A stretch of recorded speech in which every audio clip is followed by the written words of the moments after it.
Okay, Holly is coming back from New York City. She was down there the last couple of days for the Vin Expo conference, which is a pretty big wine and spirits conference that was held at the Javits Center this year. And I don't know, they probably didn't have it last year or the year before. Or if they did the year before that, it was squeezed in before everything was shut down. But she was going to try and make it back, but I don't think she did, even though her name's on the screen. Maybe she's listening from the train or in her car. Who knows? But welcome, everybody. This is tasting number 102 of the Saratoga Whiskey Club. We are doing our third edition of What's New, which is a new series of tastings that we decided to do that basically are introducing newer whiskeys either to the shop or to the area. Obviously, some of these have been around for a while, but maybe we haven't done any tastings with them. So again, a new chance to try and taste some new whiskeys. And the style of this tasting is that we go all over the world. It's not just one type of whiskey. We want to appeal to all the different categories of whiskey. I love it. It's a concept that I was introduced to whiskey with. Nine Maple here in town had their Angel Share Society, which basically did that exact thing. They started in Ireland, then they went to Scotland, and then they ended up in America, and then they had a cocktail to wrap it all up. But that's really what got me into whiskey, was going to those tastings. So just trying all of the different styles from all over the world. It's really how you learn and you find what you like. So tonight, we're gonna start in Japan. I am gonna share my screen. Holly did put together a nice deck like we've been doing for these tastings. So you can at least see the bottle itself. There's some interesting information on each of these slides as well. So I am going to share the screen here.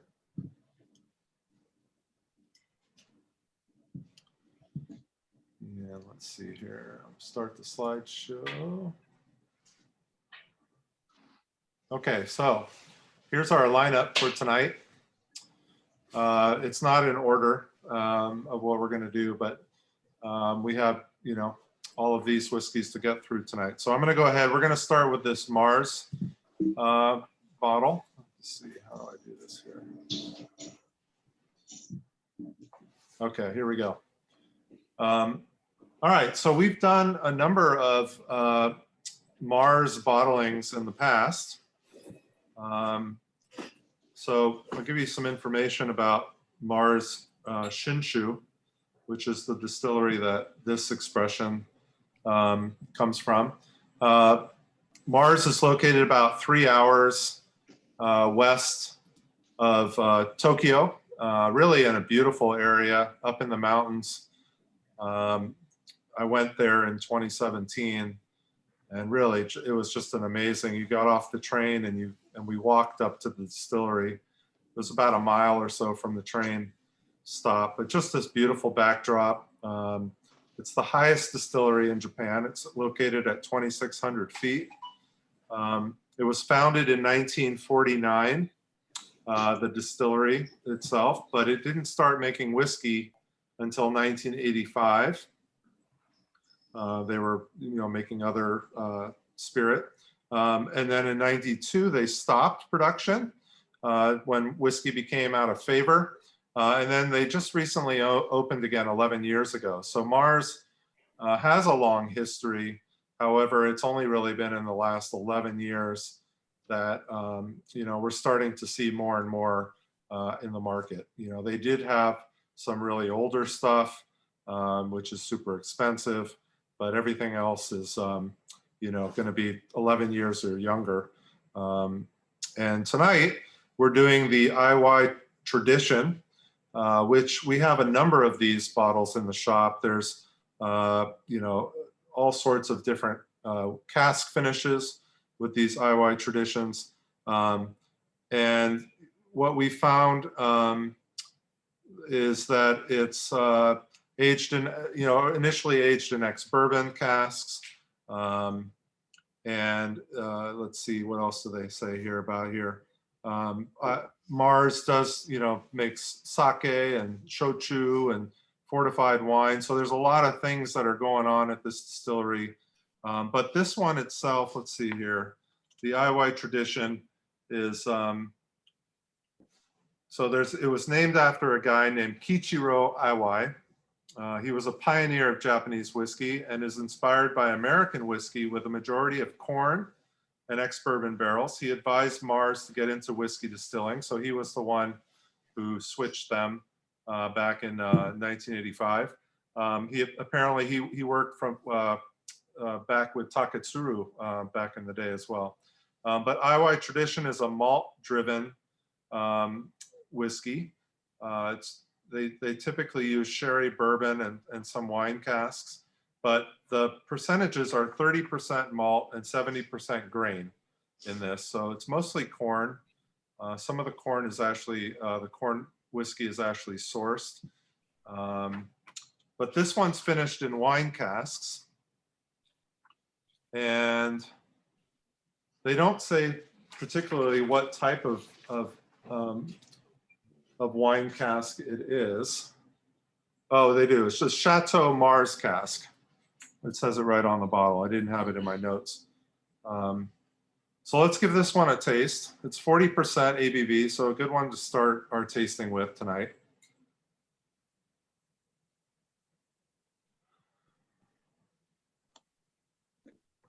So I'm definitely getting a lot of the malt on the nose, actually, like that 30% malt is coming out on the nose for me. So Charles, Chateau Mars, so are they making the wine also? Trying to see that right here.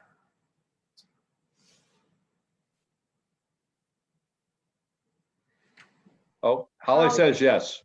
Okay, thanks, Holly. She's on the train, so. Getting a lot of floral on the nose, and maybe some berries or cherries, something fruity, but very floral is the first thing I get. Yeah, I get the cherries on the nose. Very different on the palate, though, for me. Palate's got some fruit, very smooth. I taste the malt. So some of us have heard of Tsunuki, which is part of the Mars world.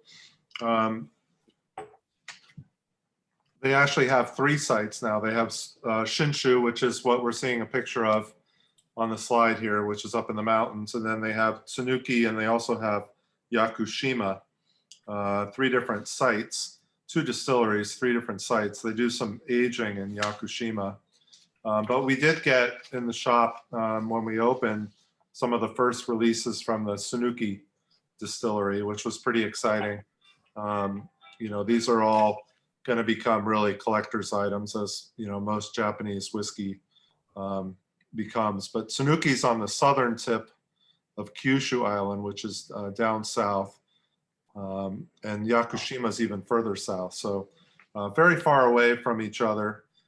Compared to the Shinshu location that we're tasting from right now. That floral lingers on the finish, on the palate, that sense of floralness.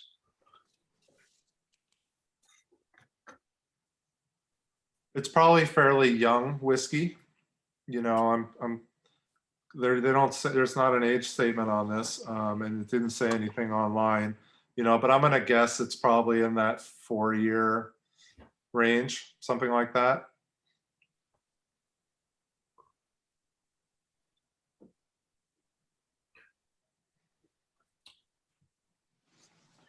It's very different from the Mars maltage, which is also a wine cask. Very different. Yep. Yeah, so we have a bunch of different. We just got a new one in, and maybe it'll be part of one of our next What's New tastings. But we got a Sakura cask finish, which is new to me. And we also have a chestnut cask finish, sherry cask finish. We have a couple others, but quite a few of them, except for the sherry, they're all $65.99. The sherry was a little bit more. I think it was $74.99. But you're not going to find, whiskey that's, made in Japan and disclosed where it's from and what they finished it in for that kind of price. $60 range for a good, decent Japanese whiskey is pretty spot on. So I'm trying to open up my chat room and it's not letting me. So are people commenting in the chat room? I'm going to stop my share for a second.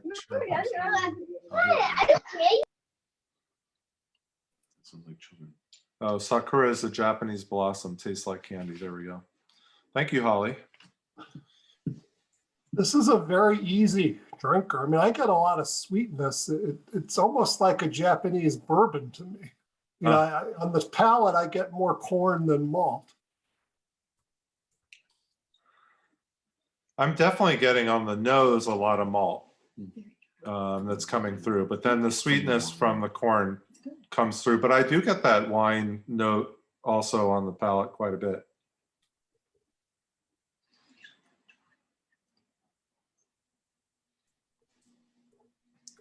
We just got another new Japanese whiskey in today. Some of you have tasted the Fukano. We did that in our What's New tasting. Maybe it was last month, I think. Well, we got their 10-year Fukano in today. So that's a rice whiskey. Koji fermentation. Yeah, this is actually quite pleasant. I like it a lot.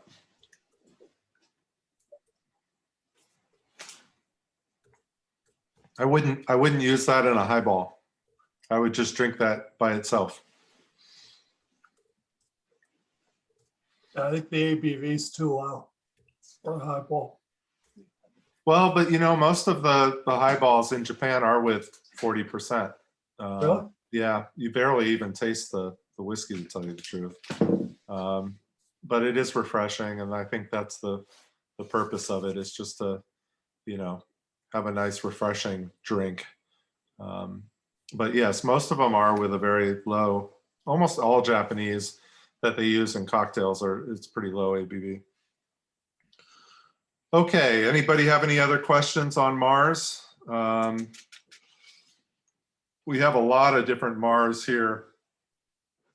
We have the Lucky Cat, we have the Komagatakes, we have the Sanuki peated still, and then we have all of these different finishes, and then we also have that collaboration bottling between Chichibu and Mars, which is pretty fun as well. And I did taste that, and it's phenomenal.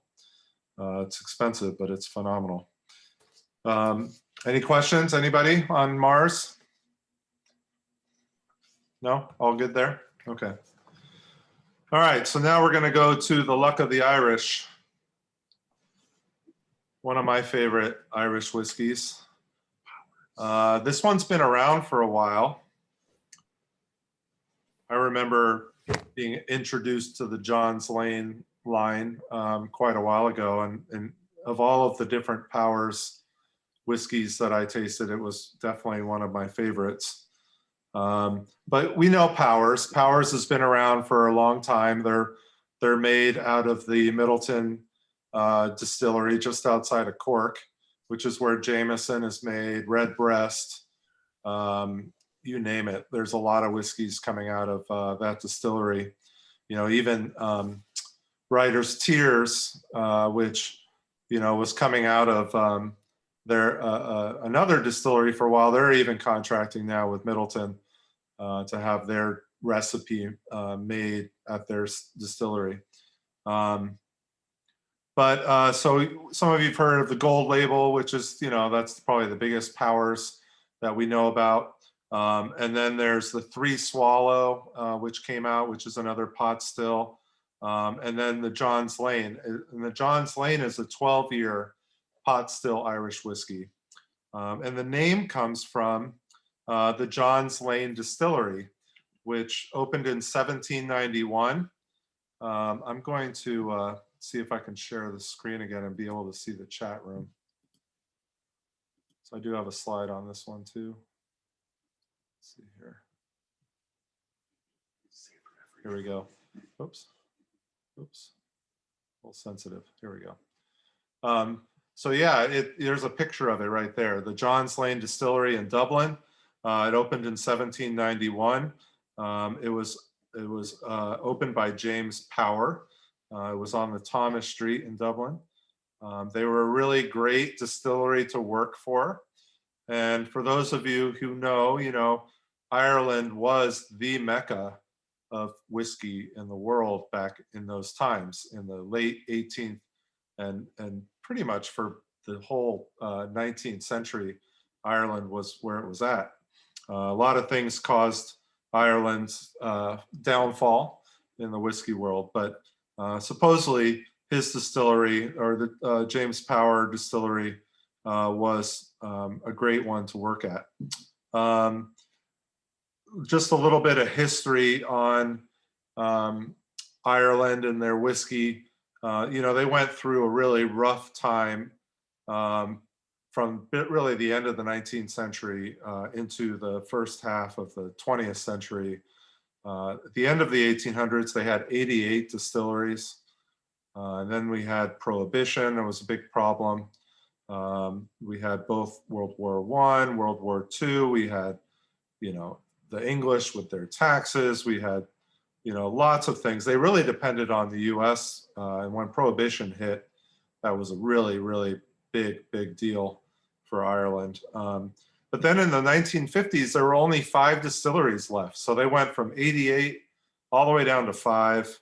The 5 were Jameson, Powers, Tullamore, Bushmills, and Paddy's. And then by 1966, they were just down to 2. It was just Bushmills, and then what we called IDL, or the Irish or Independent Distillers Limited. Let me let in this guy, Leland here. And they made Jameson, Powers, Paddy's, and Tullamore. And then in the 1980s, we had Cooley. So by then we had 3, but now we have this revolution going on in Ireland where all of these new distilleries are popping up. And a lot of really great Irish whiskey is coming out. It's one of those categories that unfortunately gets a little bit of a bad rap because Jameson is so predominant. And most people know just Jameson, and not trying to bash Jameson, but Jameson is a blend and it's very sweet, and it's not, I don't think, a great representation of how good Irish whiskey can be.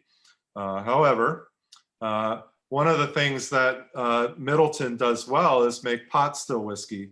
And there are different styles of Irish whiskey that are out. There's single malt, like we have in Scotland and here in the United States. And they do blends like Jameson, but then they have this third category, which makes them really kind of unique, which is pot still Irish whiskey. And most people hear pot still and they think, oh, well, it must be made in a pot still. And well, that's partially true, but the real reason it's called pot still is because it's what the recipe is. And inside of the recipe is both unmalted and malted barley. It still is 100% barley, but it's partially unmalted and malted barley. And the reason why they did that was they were being taxed back in the day by the English on how much malted barley they used in their whiskey. And one way for the Irish to get around that and save some money was to not malt all of it. And they created this new style of whiskey, which I really like because the unmalted barley provides this spiciness that you don't get with 100% malted barley. So here we are with a pot still whiskey from Powers. This is the Johns Lane Expression. This one is 46% ABV, again, 12 years old, so a little bit hotter than the last one, a little bit older as well. We can open these other ones too in here. The nose is awesome on this, I think. they did come out with some rather, I don't think they watch our YouTube videos, but pretty, I don't know. It doesn't really do much to me, but a new label. It's kind of generic. I don't know. I like the old one better. Sorry, Powers. But that just came out in 2020. But they do a lot there. So, they do the spots. That's done at Middleton. Redbreast, the Irishman, all of the Middleton whiskeys as well. So lots of different whiskeys being made there. Really fun place to visit. I highly recommend if you go, and go with me, but if you go, they have a behind the scenes tour where you actually put on a vest and you get a hard hat and you go and really get and see some of the cool stuff and actually get to see their experimental still area where they're making some of their really newer whiskeys, which actually we got some of them recently in the shop. It's the Method and Madness line, which also includes a pot still style and a single malt and a single grain, all finished in different types of barrels. But they're doing some great stuff there.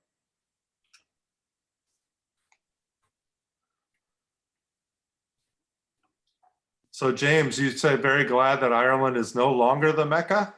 What does that mean? I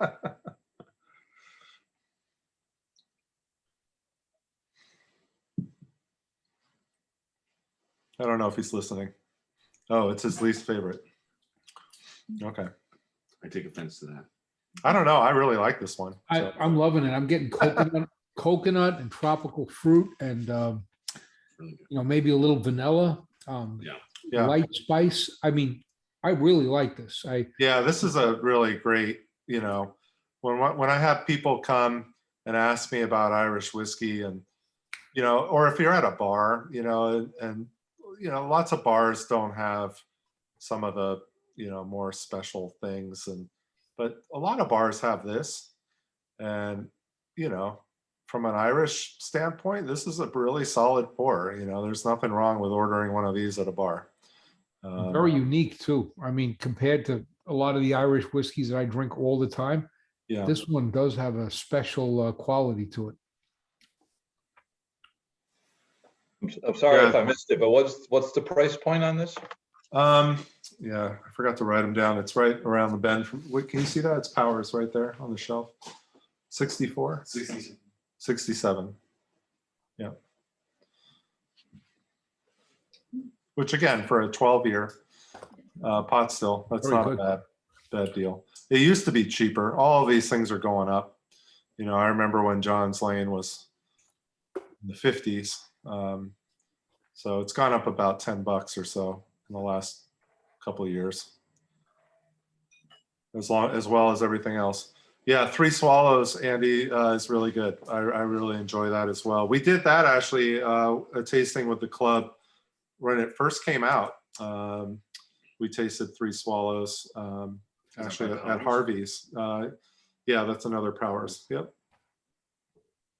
I really like the spice. I get the spice in the back of my palate. I really like it. It balances the sweetness. And that's the pot still, that's that unmalted barley that's really coming through and adds that spiciness. The Teeling pot still is fantastic as well. It's really hard to go wrong with the pot still style. I think Redbreast is great. Yeah, and Three Swallows is quite a bit cheaper too. It's I think around $40 or so. Redbreast. And then Lucas just mentioned Redbreast. I mean, you can't go wrong with Redbreast. I mean, I think my favorite, if you can find it, is the 12-year cash strength. Yes, I have it. I Yeah, have the 12 that's year. just such a fantastic. I mean, the 15 and the Yeah. regular 12 is fine too, and the 21 is phenomenal. But that 12 cash strength is really, really solid. That's one that's on the back bar all the time, the Yeah. cash strength. I love it. Yeah, it's hard to find though, but Yeah, or it's pretty expensive. it's gotten harder to find and a bit expensive, but I've had this for maybe about almost a year. I was able to find it as soon as I saw it, and I see cask strength, I just grabbed it. Look what happened, Vinny. Yes, look what happened. I see cask strength. I mean, it's like a magnet for me. Someday I'm gonna find this. There's this really great graph. It's called the Whiskey Journey, or the whiskey lovers journey, and it's a XY graph, and you go through these phases on your journey, and one of them is where you're in this cask strength zone. Yeah. And like you won't touch anything if it's not cask strength. You'll poo-poo it, you'll spit on it, you'll stick your nose out. I'm not drinking that. It's not cask strength. And it's really accurate. I mean, I was there. I know what it's like. I've been through all these stages. And it's really fun because you do eventually get over that. I will tell you that. You do, yeah. Well, I mean, I'm at a stage where people come down and they mention something they like to drink, and right away somebody likes Scotch, they'll go Macallan. I go, no, you don't want that. Yeah. You don't want that. Okay, because I'm into, since you opened the store there, I'm into the off the beaten track phase. Yeah.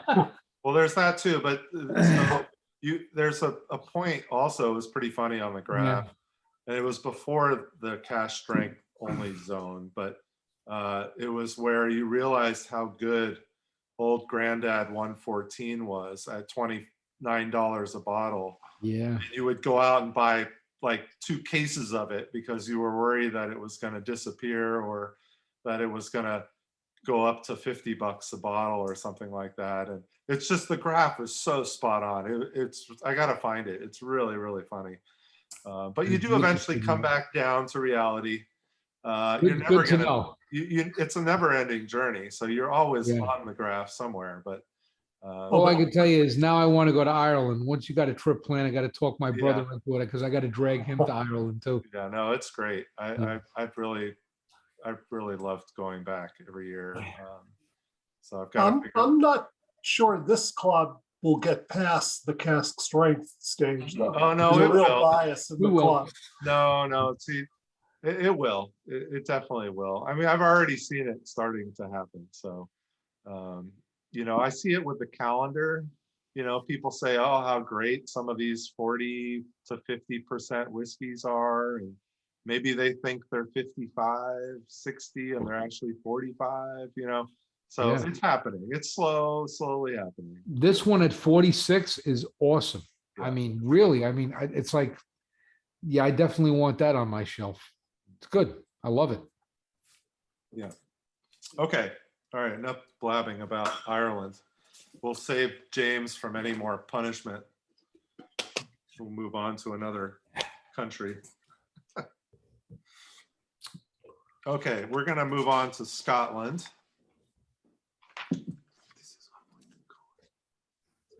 I'm going to share my screen here, pull up Signatory. I don't remember where it was, but here. Oh, mouse is so sensitive. There we go. Okay, so we're doing an independent bottling. We have these bottles in the shop. They come in these really silver tubes. This is what they call their Unchill filtered collection. This is from Signatory Vintage. And so for those of you who don't know Signatory, they're based in Perthshire, in the Highlands, and they are the owners of Edradour. So Edradour is a great tiny distillery.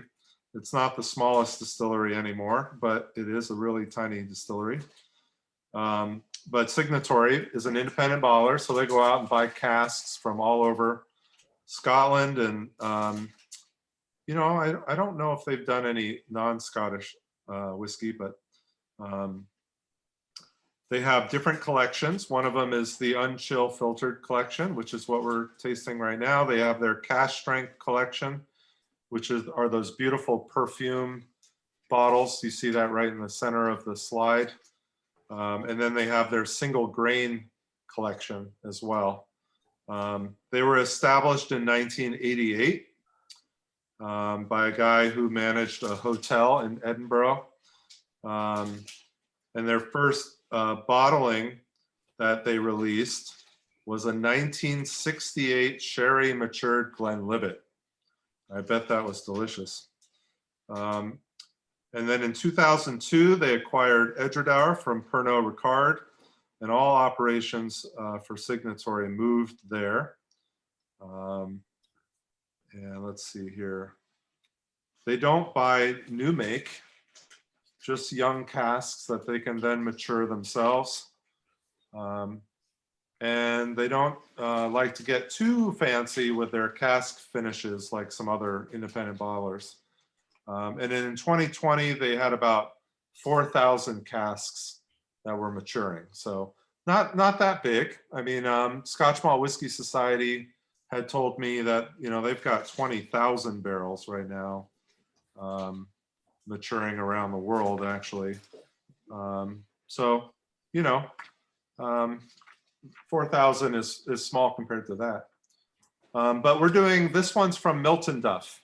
So Milton Duff is a Speyside distillery.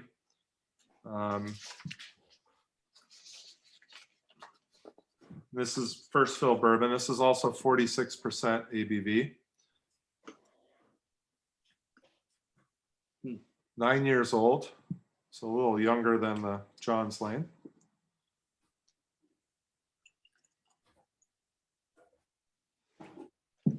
And actually, let me see here.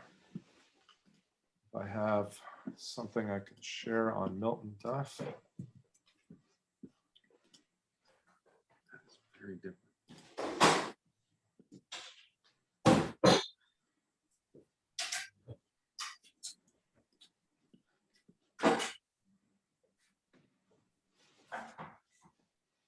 It's very different. Yeah. Have you had it? Not yet.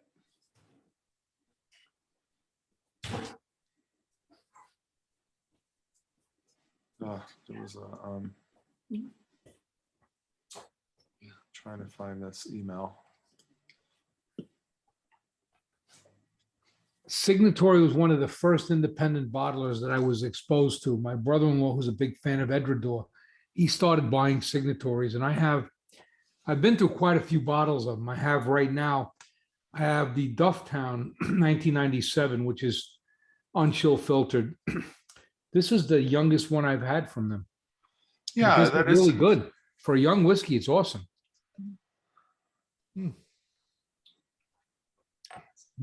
Like,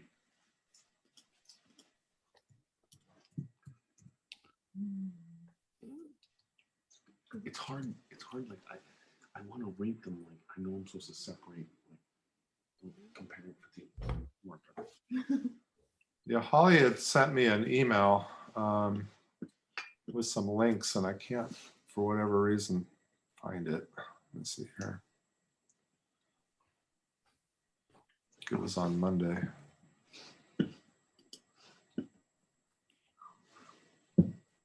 It's really Getting a little spice and getting like some either pears or that in that family of fruit. apple. Yeah, apple on the nose for Apple sure. on the nose. Yeah, nose is apple. I also, the first nose I got, there was kind of a funkiness to it, but in a good way. The funk that I like when I nose a Scapa, it's got that, it hits you with that funk at the beginning, which is really nice, you know, and this had something very similar to that. The nose. Is anyone a Valentine's fan? I'm in the Oh, car. there she is. As a blended, Valentine's is my number one. So Milton Duff is one of the main malts for Valentine's. Yeah, and you're right. We usually agree, Vinny, but it's got like a little bit of a funky citrus, you know, a little bit of a I always get a little bit of a you know, darker, richer citrus sort of quality. I mean, it is a space side too. Yeah. But yeah, they're the main malt for Valentine's. Yeah, let me read a little bit of their history. It's pretty cool. One wonders what the monks would have made of it. Moonshining was commonplace in the surroundings of Pluscarden Abbey in the smuggling era of the late 18th and early 19th century. Whether any monastic distillation ever took place is unknown, but the original monastery fell into ruin in the early 17th century, but was restored in 1948 and is now the only medieval monastery still inhabited by monks. Distillation certainly took place at the Milton farm, where the Abbey's old meal mill once stood. Miltonduff, the suffix comes from the Duff family, which owned the estate. They went legal in 1824, and by the end of the century was one of the largest producers in Scotland, making in excess of 1 million liters a year and using triple distillation, which is quite uncommon in Scotland. You find triple distillation in Ireland, but you don't see that in Scotland too often. You do see it at Auchentoshan and here in Miltonduff.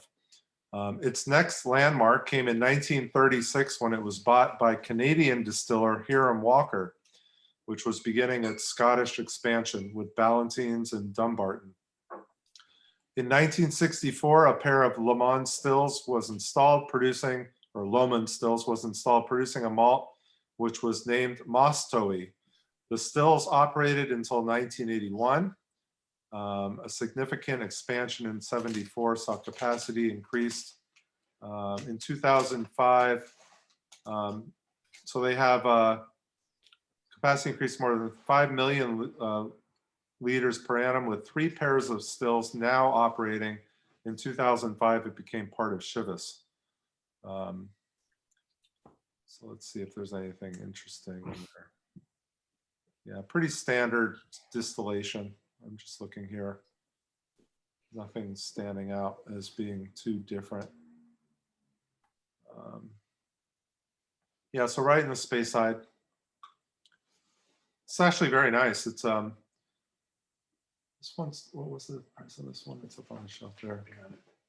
89? The Miltonduff? 84. Is that Miltonduff? 84. Yeah, 84.99. That's actually pretty nice for a 9-year-old single cask.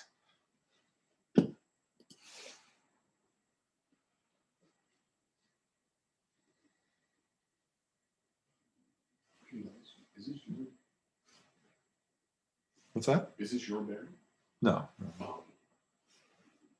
Yeah, you know, we had the Inchgour, which is another bottle from the Unchill filtered collection line, and that's also a space side, and we have that here. Really, really great. You know, these are all pretty solid whiskeys. You know, so far with all of the independent bottlings that we have, it's, you know, it's pretty rare to find something that you don't enjoy. You know, a lot of these are casks that they picked to be bottled for a reason. You know, they're ready to be bottled. And at first, for first fill bourbon, you know, you can definitely get the bourbon notes on this one at 9 years old.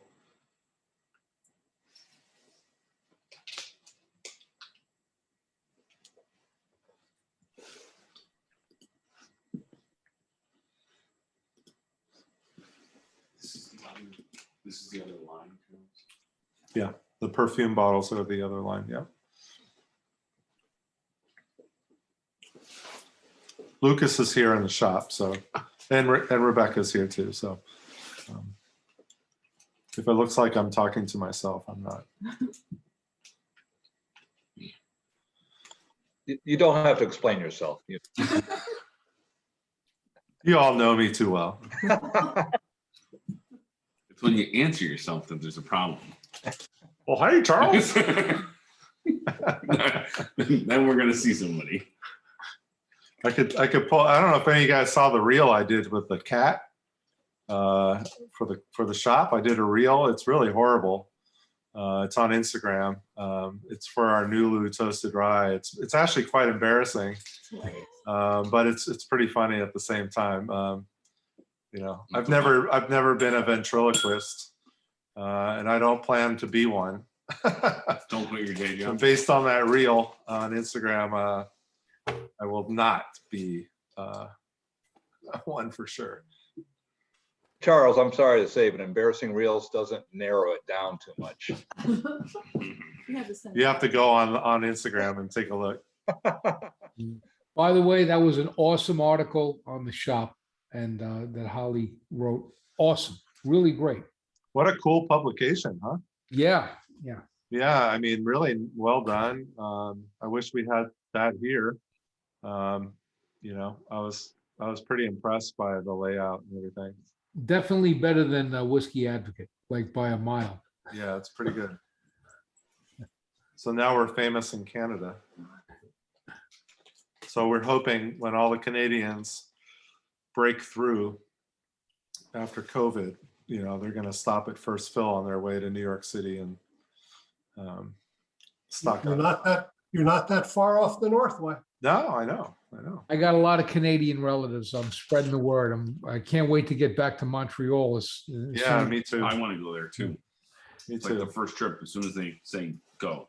Before the pandemic, I was there once a month, you know, visiting my cousins. So I'm hoping to get back. All right, so we're going to move on to bourbon. We're going back to America. Anybody have questions on Miltonduff? Anybody? I liked it. I thought it was pretty solid. You know, this would be a great bottle for a newbie also, you know, very approachable. You know, you have people over or whatever, and they want to try a single malt and they don't want something PD, but you know, that has some body to it, you know, like you guys said, it had a little bit of that funk to it. It's not your total fruit juice, but it's got some body there. All right, so we're gonna go to America. Let's go back to America. All right.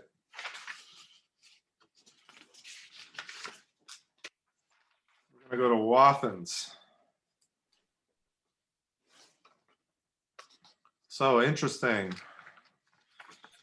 I had my first single barrel Waffins quite a while ago now, and I was actually down in Virginia at a restaurant that had a really great whiskey selection, and they had a barrel proof Waffins. And that was, I think, my first one that I had tried, and I was fairly impressed. And then I had one that I was so on, and kind of, you know, you have these experiences sometimes that can give you a little bit of a bias or whatever. You know, it can only be maybe one experience, and then you think, oh, it must all be like that. I try not to let that get to me. I want to keep trying new expressions or whatever. So going back to Wathens, I was excited that we were able to get a few bottles of this barrel proof. We're going up a lot in ABV. This is 59.09, 118.17 proof. Only 192 bottles out of this barrel. And this is barrel number 93. So, all right, let's talk about Wathens. Let me pull up the slide here real quick.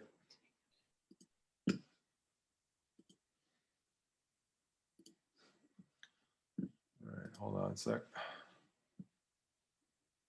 Let's see my, there we go.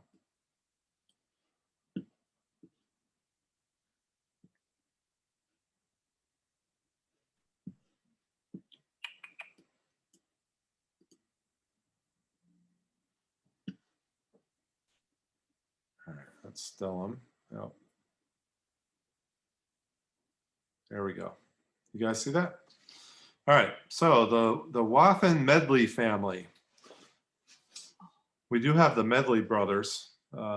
It's a lower priced bourbon here that's really good for making cocktails. It's 51% ABV, only $35 a bottle. We have a couple bottles here that, it's always good to have a cocktail whiskey available in case people come in looking for that. But Wathen Medley family apparently was distilling in Kentucky for 8 generations, 100 years before Prohibition. But then in 1933, when Prohibition ended, Thomas Medley, who was one of the original founders, began distilling again, and his first release was only 30 days old. And then he kept going older than that. Thomas passed away in 1940, and his son, Wathen Medley, Wathen was his mother's maiden name, and she was from a Bourbon royal family as well. He took over operations and got his 4 brothers involved, and those are the photos that you see at the bottom of the slide there. Wathen apparently is accredited for the single barrel bourbon, when he would keep his own barrels back for serving at his house and at parties. And now they're the 7th and 8th generation Wathen Medley boys run the company, Sam and Charles. They have a low rye mash bill. So we're not talking about the spicy rye mash bill that we have with like Tumble and Dice and some other high rye whiskeys we have. The Green River Distillery, which opened in 2016, was once owned by the Medley family from 1939 to the 1970s. The Medleys sold the distillery in 2007. I don't know why I have that in the notes here, but all right, so here's the mash bill. 77 corn, 10 rye, 13 malt. It is sourced, okay? Interesting. Some say Heaven Hill, but who knows? And now they say it's blended in California. So I don't know where the hell this comes from. It is Kentucky, distilled in Kentucky. We do know that, but it is sourced. So Heaven Hill would make a lot of sense. So let's taste this and see. This is non-age statement, which is unusual for a barrel proof, single barrel.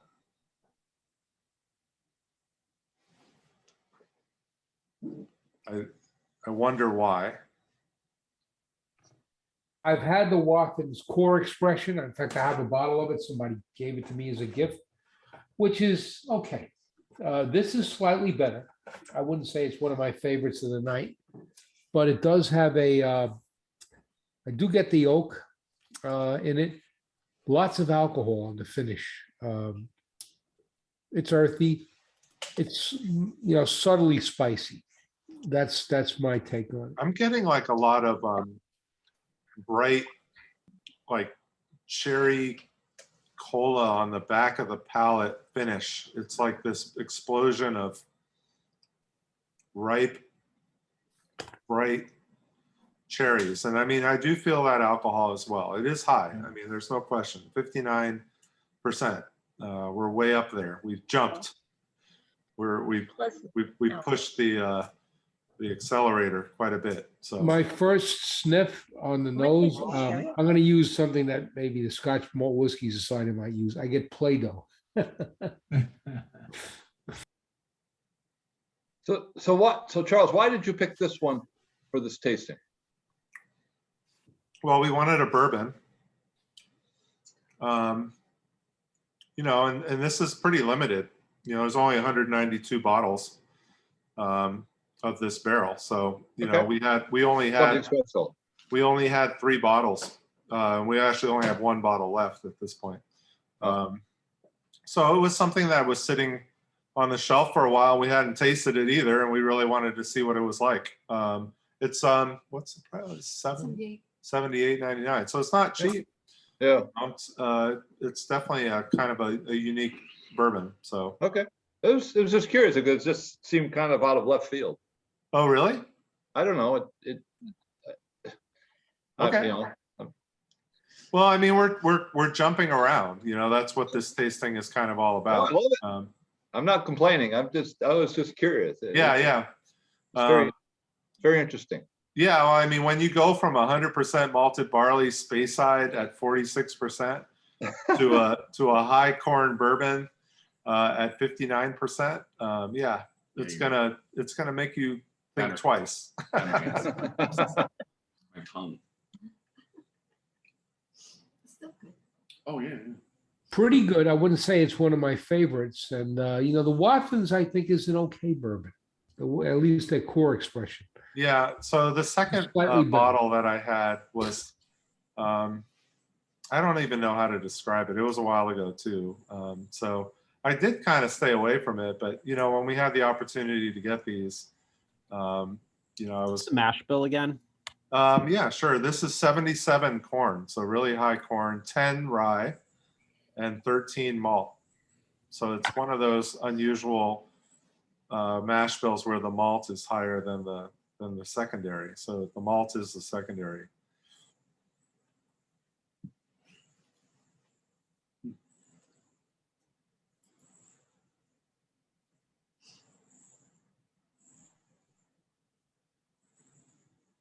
So it's Yeah. bottled in Fairfield, California.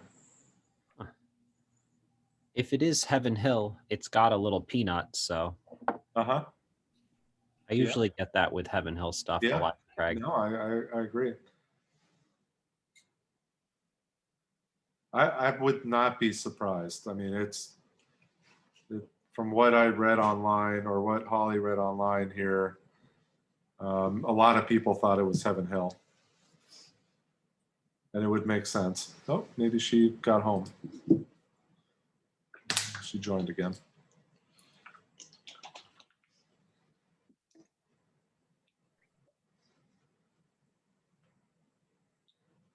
I don't know. It's not bad. Like Vinny said, it's not like, I don't know if I sip on it all day. It's super high proof. Yeah, I I'm mean, just not. it's cask strength, Vinny. Come on. Isn't that what you want?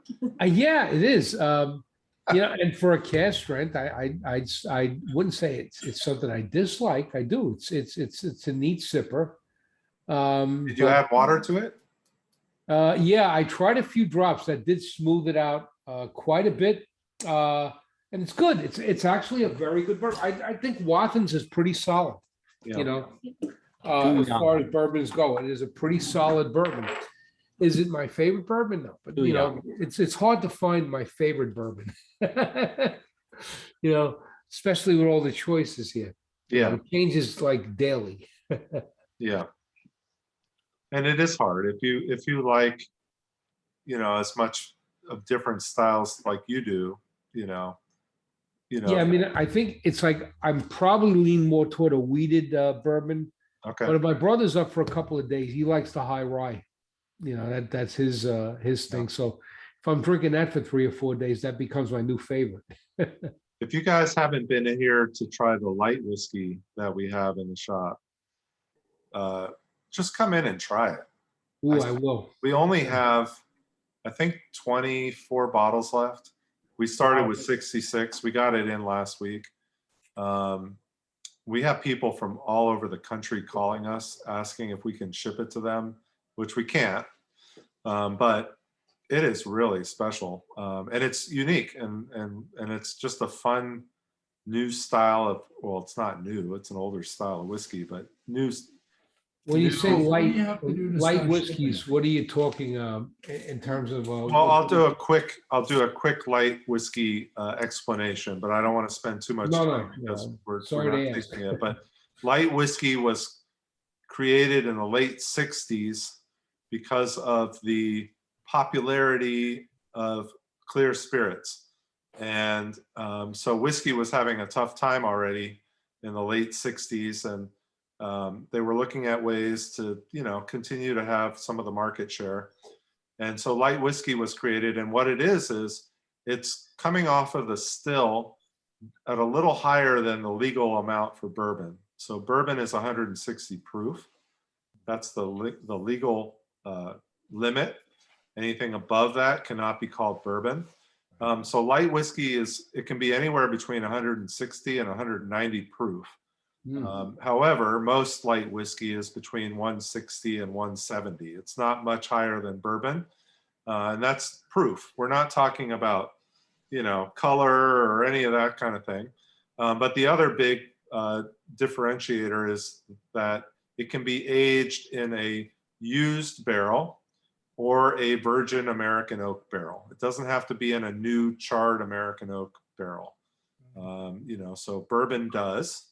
But this doesn't. So, the barrel that we got at Penelope was a 13-year used barrel. And so you have this higher proof distillate going into a used barrel. So it's not getting as much char and, influence from the barrel, but a longer period of time, 13 years. And that's where the light comes from. It's not in that charred American oak barrel, so it's not going to be as dark as it would be in 13 years. The name is horrible. Light whiskey makes you think it's weak and it's it's not worthy or whatever. It's this is 66.8% ABV. So we're talking 133 point something proof. It is incredible. It's 99% corn, 1% malted barley. It'll blow your mind. So you got to just come in and try it. That's all I can say before it's gone, because when it's gone, you're not gonna. Oh, actually, Holly just appeared at the shop. It's like who has a key to the store? So it's definitely one to come in and taste. Buy a bottle if you're adventurous. But it's going to be gone before you know it, because we have people all over the place. Making my birthday list. My birthday's coming up, so. Yeah, well, you better, if somebody's getting it for your birthday, you better act quick. A friend from I'll another be quick. state. I'll be quick. Charles, what are you investigating being able to ship out of state? We're constantly looking at how to ship out of state. New Jersey is tough though, George. Unfortunately. I know. There are some states that are easier that we're probably going to go to next. But yeah, for now, it's going to be pick up from New Jersey. You'll just have to use your locker. Yeah. Well, he came up a couple weeks ago and emptied his locker, so right. That was good. Yeah. But all right, so enough about that. Let's move on. Oh, what were you going to say, Andy? Somebody from out of state contacted you? Oh, a friend from out of state asked how close I was to first fill because of the Penelope. Oh, okay, yeah. There you go. And he was like, too bad they don't ship. Yeah. Well, I mean, it sucks, but at the same time, if we could ship, it would be gone in a day, and there we are. So at least we get the, what's that? Yeah, No, don't it ship. says you can move over. Scoot over. Holly's making me scoot over. Unless you want me to leave, I'll go home and go to bed. No. Welcome, Holly, from New York City. Hi. Hi. I'd like to say hello to my father. He's our special guest. Yes, This I evening. wasn't gonna point him out. I didn't Oh, want no, to. we're going to call him out. So, hello, father. I was gonna let her do that. And, Hi, Dad. He's on mute. Hello. You're muted. He's so cute. I told him to go on mute, and now he doesn't know how to get off. Yeah, I got a message from the daughter of the boss to mute myself, so. Well, if there's one sound, it moves to you. All right, So, I've been listening to all the experts here, so I'm learning. all right.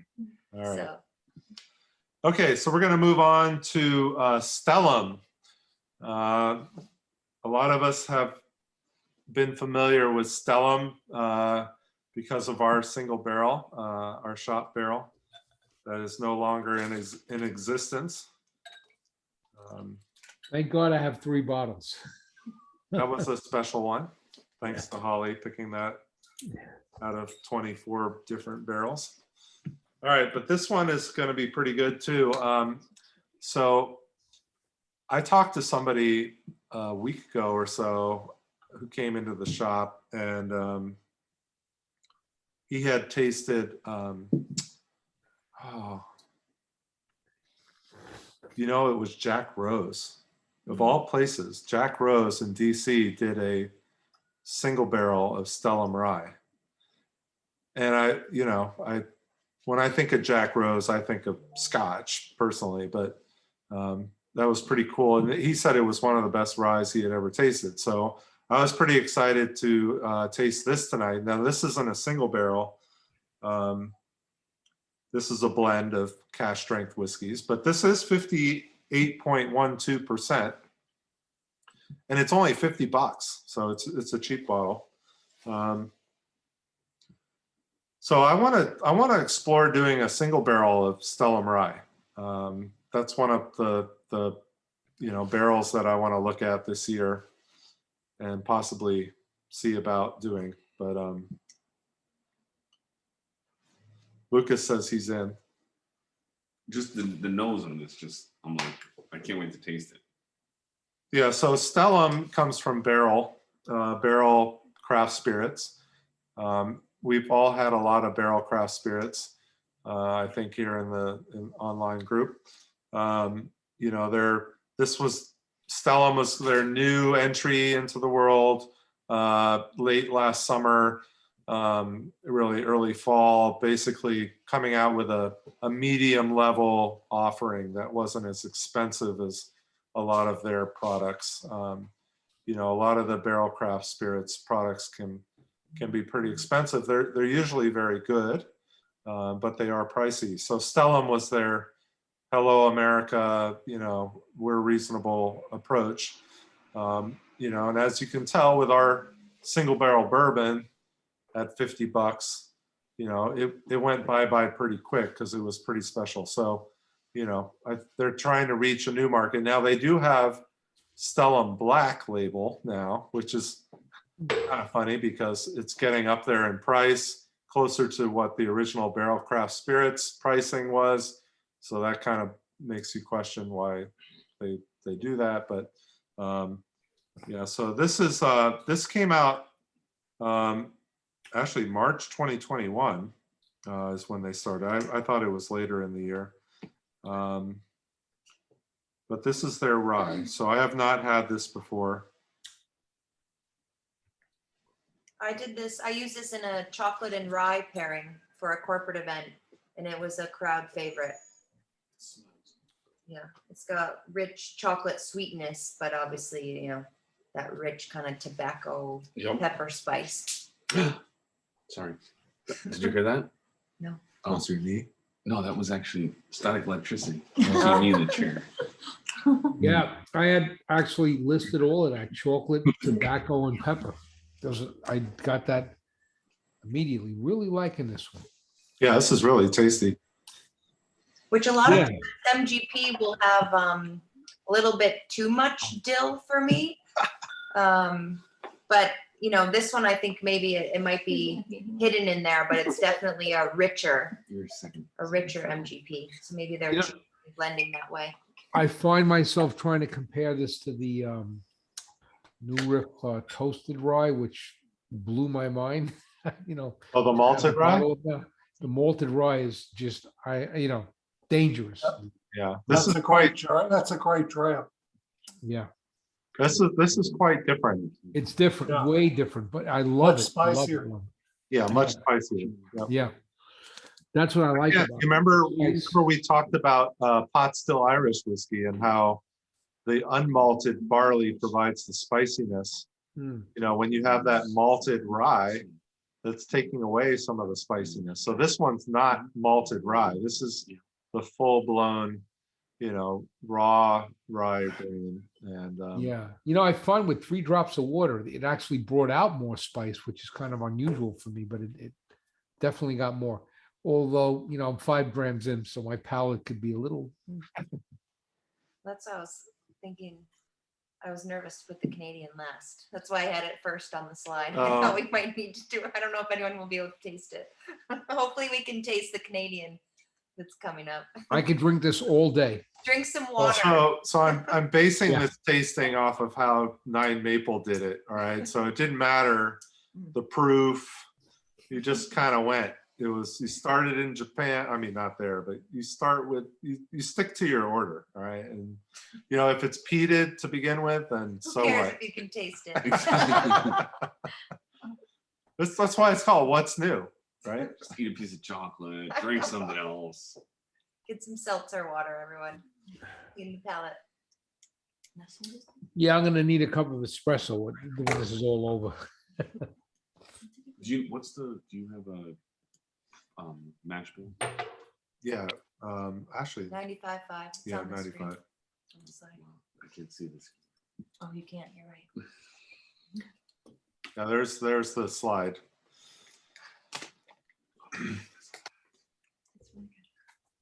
That's the founder there, Joe Beatrice. He was a tech guy. That's why I like it. It's gonna go all the way through. That guy. Definitely more fun than tech. Whoa, Vinny. I know, Lucas is there.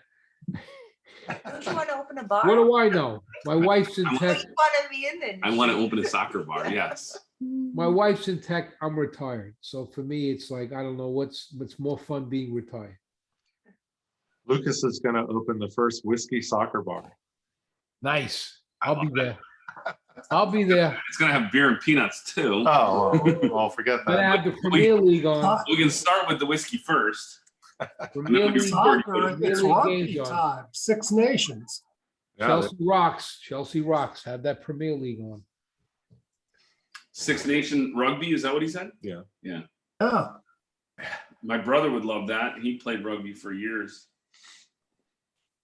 I have no idea what the rules are, but I love watching it. Yeah, pretty much. Those guys are awesome. They take a really they take an overinflated football and smash it down the field until you put it on the other end, pretty much. Go All Blacks. Go All Blacks. Yeah. My brother played rugby for BU, but they were drunk most of the time. That's how they got through the pain. Actually, that's what my brother played at BU. Yeah. I was in Edinburgh during the World Cup of rugby, and it was quite fun. The rugby parties in the street and at the bars were a lot of fun. That's for sure. Yep. When I lived in New Zealand, I went to, it wasn't All Blacks, it was a local rugby game. And so I thought I was an athlete. So I was like, oh, I'm going to sign up for co-ed rugby. And they told me, no. No. Like, They you're just gonna look- get hurt. they just look They're at like, you. you're going to get hurt. I was like, okay. So I played Gaelic football, which was like another Oh. version. Yep. Yeah. That one's I less was- tackle. No, Dad, close your ears, but I was drunk when I played that too. Perfect. You need a lot of whiskey before rugby. That's what my brother says. And then they have the Yeah. tradition, the boot. You have to The drink boot, yeah, you whiskey drink. out of a boot. Yeah. Yes. Here, I can silence Tom's Look at speaker, these. I'll get a call later. and we can all talk about Holly for 5 minutes, and then No, he visited me in New Zealand, so we drank together. When were you in New Zealand? What year? 2008 to 9. Yeah. Yeah, 2008 to 9.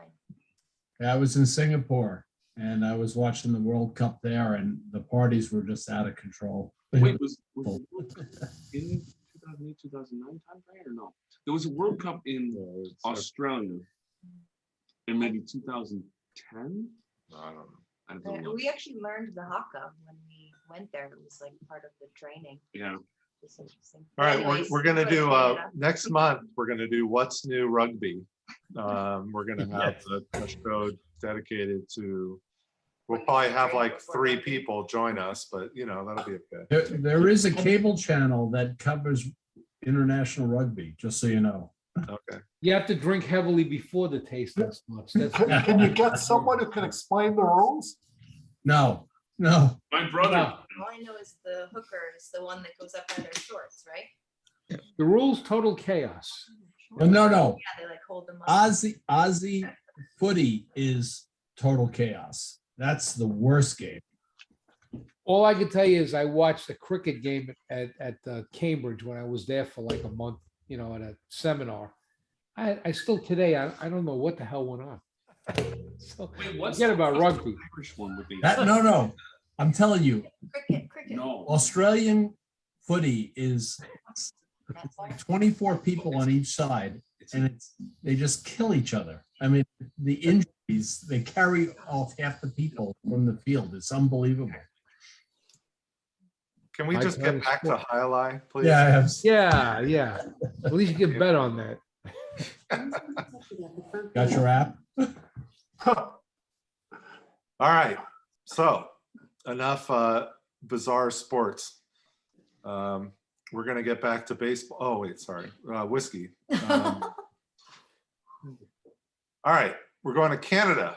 What crazy sports do they have in Canada besides ice fishing? Hockey. Hockey. That's right. Curling. Curling. Yes. All right. There you go. All right. So we're doing a whiskey that I had never heard of before. Did they taste this on this when we brought it in the store? No, we read some reviews and we were waiting. Yeah. So this is a winger. There was a 4 and a 7. So we brought in a 7. Okay. This is a 7-year-old. There was a 4-year-old and a 7-year-old Canadian. Okay, so this is interesting. 51% rye, 49% wheat. So think about that. Do you want the Canadian process of separate distillation and maturation and then marriage? Go, It sure. explains. So in Canada, they don't have what we talk about as mash bills in the United States. So it's you're not throwing a bunch of grains with your recipe into the pot and it's being brewed together and distilled together and matured together. They actually do them all separate. So you'll see lots of different combinations. So they would have produced 100% rye mash bill, I guess you want to call it, but they don't even call it a recipe. It's just their rye production. Then they would produce 100% wheat. They would produce 100% corn. They all mature separately. And then at blending and bottling time, that's when they get married together. So it's really a totally different process than what we're used to here in the bourbon and rye world with a mash bill. It's just like wine. They do that in wine. Yeah. That style of blending. Yeah. Yep. Yeah, so the rye here is 10 years old in an alligator char, so heavy char, white American oak, and the wheat is 7 years in a lightly charred cask. So again, just think about it. They've been maturing on their own 10 years. So 51% of this is 10-year-old and 49% of this is 7 years. Is that the approach that Found North makes? Yes. Yeah. So think about good blenders, right? And what's the guy's name? Doc, what's the Canadian whiskey doc? Oh, he's Livermore. He's actually on Livermore. the slide. Yeah. Oh, I put him I'll on share there. the slide. Sorry. He's kind of the resurgence. Wait, sorry. So Yeah, so Don Livermore is like famous in Canada. He has been a distiller there for a long time. Oh, I didn't put him on. That's his Canadian whiskey. Oh yeah. So you can see his name here, Dr. Don Livermore. I went to a tasting at Julio's in Massachusetts and he led it and it was really fantastic. And actually he gave out those flavor wheels as well.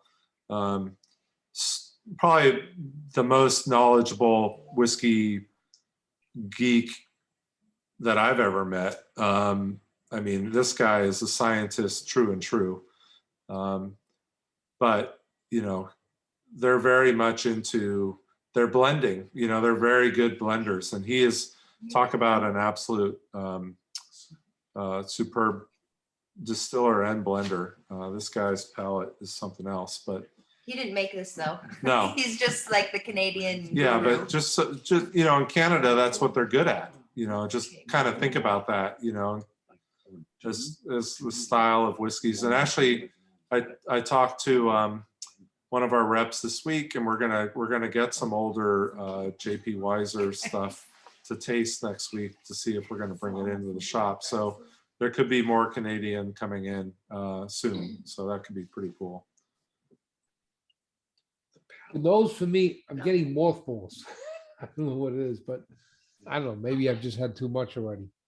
Now this is a little bit delicate, but I get more of a wheat style on the nose. I get a nice kind of buttery, nice gentle sweetness, and then more of the rye shows up on the finish. What's this one? 43? Benjamin. 45. 45.99. So it's, for a 7-year, it's fairly reasonable. There's no information on it, so Canadians sometimes are even worse than in the US with disclosing, where it comes from. And so we really have no idea. There's not a lot of information on the brand. The reviews were sometimes Canadian whiskey can be extremely sweet. And I think that's what maybe turns some whiskey drinkers away from it. But the reviews for this were, it's definitely like if someone's new to Canadian whiskey and you want to show off the grains that they used and not just have it be thick, syrupy sweetness that maybe tastes like sherry or some sort of fortified liqueur. This is a good one to start with. I'm loving the palate is really phenomenal. I have to say, I may not have liked the nose as much, but the palate definitely gets It's me. very unique. I get a lot of that grass kind of note Yes, definitely. That's right from the rye. on the palate. It's almost like a wet grass. Did you hear me say that? No. That's exactly what I said. I was Oh. like, it smells like when I walk out in the morning and it is raining. Yeah. Like, and you're smelling the. It feels like if you fell off your front steps and your face planted into the wet grass. Exactly. On a very. Because I've done that 17 times. And you eat that, and After a tasting, right? you lose a tooth in the process. I don't have any Oh yeah, you don't have any teeth. That's right. hockey. Hockey, yeah. Yes, it's not as sticky as like a American weeded bourbon. Uh-huh. It's not as mouth coating. Yeah, it's light. Yes, It's very light. that's light. Well, yeah, it doesn't have the corn. It's light, but there's a punch from the ABV and a lot of spice from the rye. I don't really It's get growing the on me. alligator char. I don't know if I really believe that there's an alligator char. What does that mean? whiskey. Well, Like I a know you heavy, said it. heavy char. I don't really taste that. in It's this on the whiskey, slide but here. You yeah. can see the alligator char. Maybe in Canada that means toasted. I don't know. Eh? Yeah, it's an interesting one. The Yeah. 4 years on the bottom left.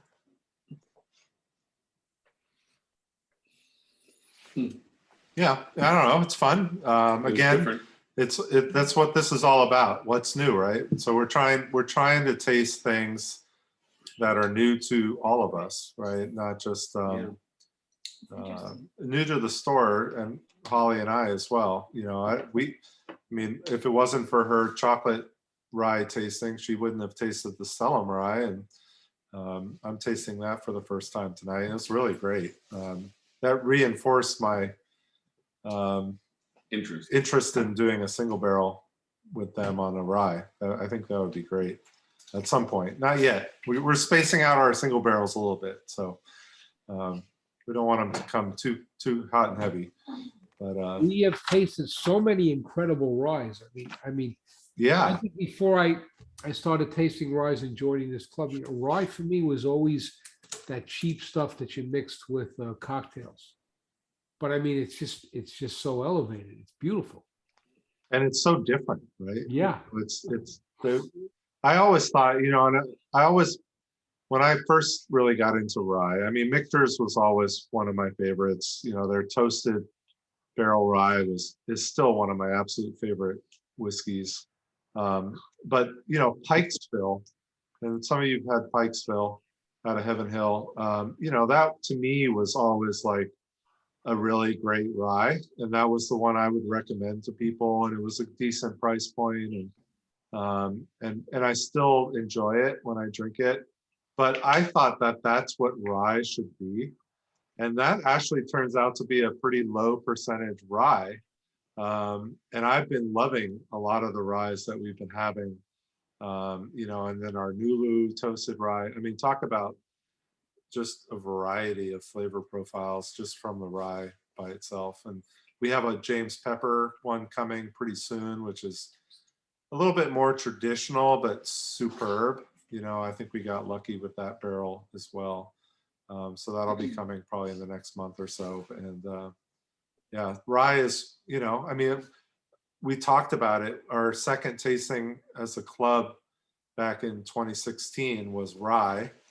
And we hadn't done another rye tasting for like 4 years.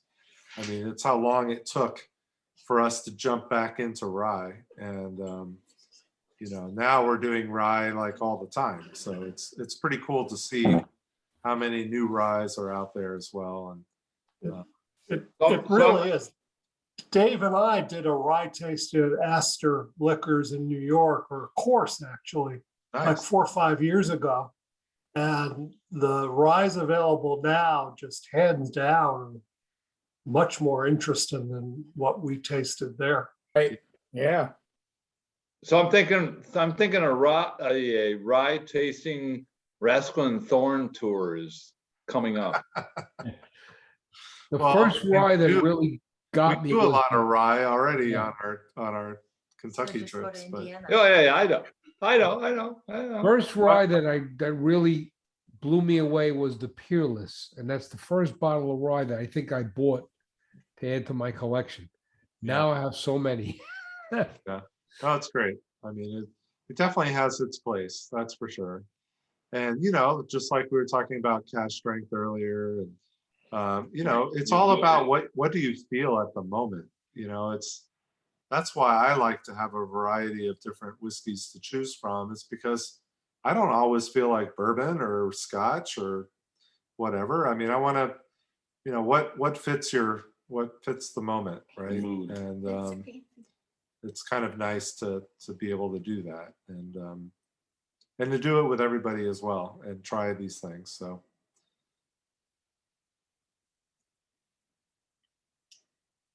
Oh, just a public service announcement.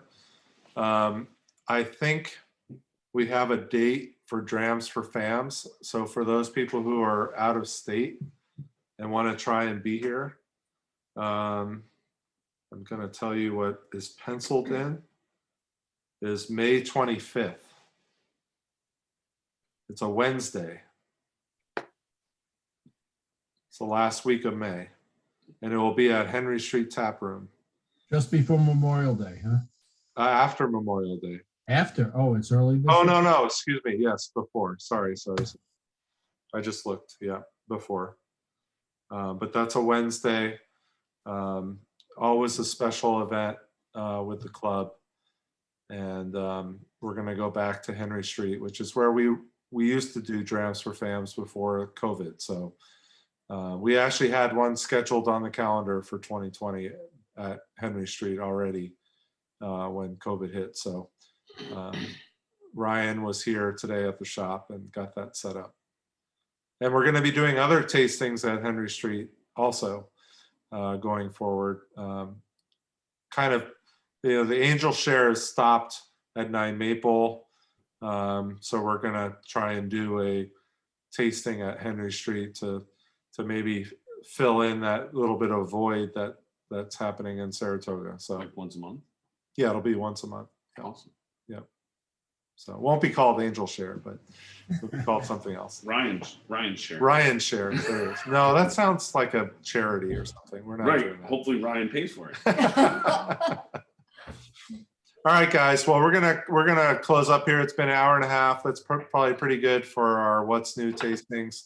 6 whiskeys. Hope you enjoyed it. All of those are available here at the shop if you want any of them. You know, that's kind of why we do this as well. So if there was something that stood out, you could always order online and pick up here in the store. That's one way to do it. And hope to see you guys soon. And I hope you enjoyed it. And score. We have a score. So. Good tasting. All right, guys. Good night. Thank Thanks, you. Charles and Holly. Good night. Good night. Thank you again. Have a good night. Good night. Good night, all. Au revoir.